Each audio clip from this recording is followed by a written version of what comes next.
Et on va plus loin, en ligne avec nous, Gérard Vespierre. Bonsoir et merci à vous, chercheur associé à la FEMO, fondateur du web magazine Le Monde décrypté. Alors votre avis d'abord sur ce qu'on vient de voir, le sérieux de la menace Houthi en mer Rouge.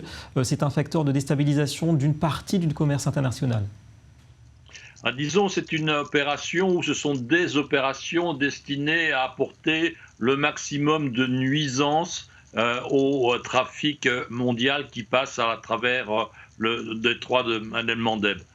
Parce que s'il y avait vraiment une volonté militaire, n'est-ce pas, de destruction des bâtiments, eh bien, les outils frapperaient avec d'autres armes, frapperaient en plus grand nombre. Donc il s'agit pour le mouvement qui est bien sûr piloté par Téhéran, d'agir sur l'ensemble des partenaires du commerce international et de façon à les pousser à demander à Israël d'arrêter les combats à Gaza. Voilà le jeu, si vous voulez, qui est en train de se jouer en mer Rouge. Il ne s'agit pas, à mon sens, humblement, de déclencher une extension du conflit. Ce n'est pas l'intérêt de l'Iran. Il s'agit de nuire au maximum pour que les pays impliqués et visés, eh bien, poussent Israël à l'arrêt des combats à Gaza, donc garde présent le maximum de ressources du Hamas, allié de Téhéran. Ouais, vous pensez que c'est une stratégie de pression qui peut fonctionner vraiment ? Alors, je crois qu'on raisonne maintenant en termes de semaines, n'est-ce pas?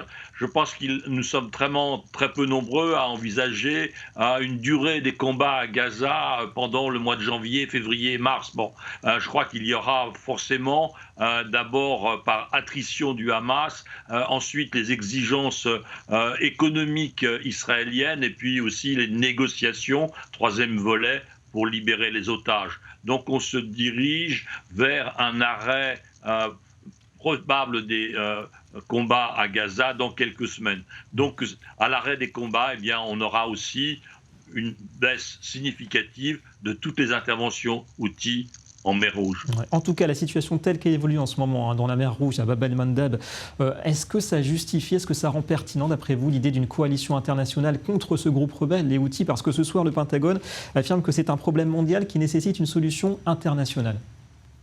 Alors oui, je pense que tout le monde montre les muscles, n'est-ce pas?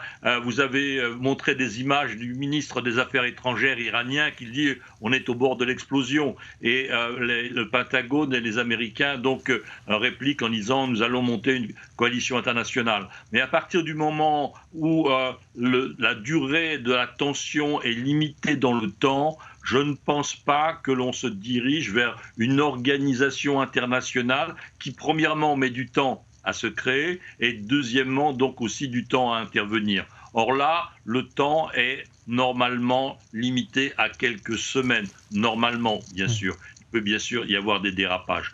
Donc je ne crois pas qu'il y ait vraiment une volonté, comme il y a eu vis-à-vis des pirates somaliens, n'est-ce pas, où il y avait une situation structurelle, et là il y a eu besoin d'intervenir de façon internationale. D'ailleurs, ça pourrait ressembler à quoi, d'après vous, une sorte de coalition internationale? On parle des États-Unis, évidemment. La France, on voit qu'elle est active, elle est présente dans la région. Israël, certains pays du Golfe, peut-être?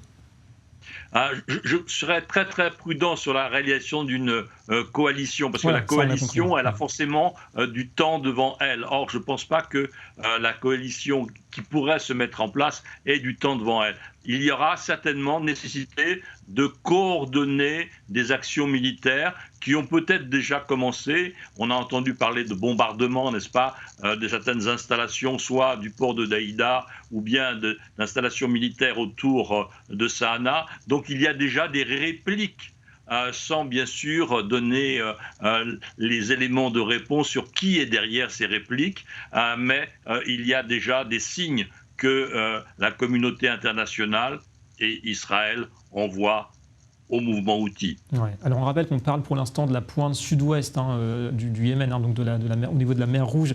Malgré tout, est-ce que vous pensez que des pays comme les Émirats, comme l'Arabie Saoudite pourraient entrer en action à terme pour justement essayer de mettre un frein à terme à cette menace des Houthis?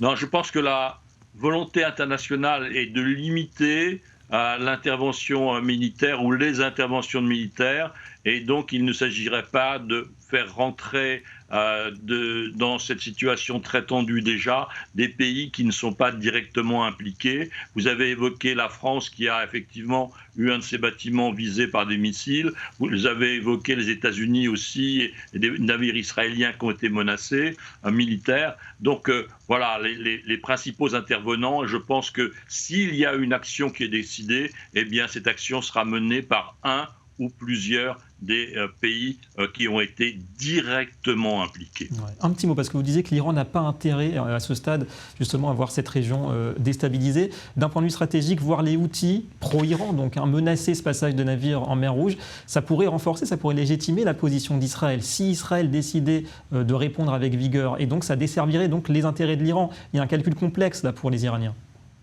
Il y a un calcul de balance, jusqu'où faut-il aller trop loin ou comment ne pas aller trop loin, n'est-ce pas? Voilà, donc il y a un dosage de la situation de nuisance, c'est le mot que j'utilisais tout à l'heure, sans aller jusqu'à la guerre, parce que la guerre menacerait à ce moment-là l'équilibre intérieur du régime iranien par ricochet. Donc il y a vraiment un dosage très très minutieux à établir dans l'ensemble des interventions et des rapports de force. Merci beaucoup Gérard Vespierre pour cette analyse en direct ce soir dans notre journal.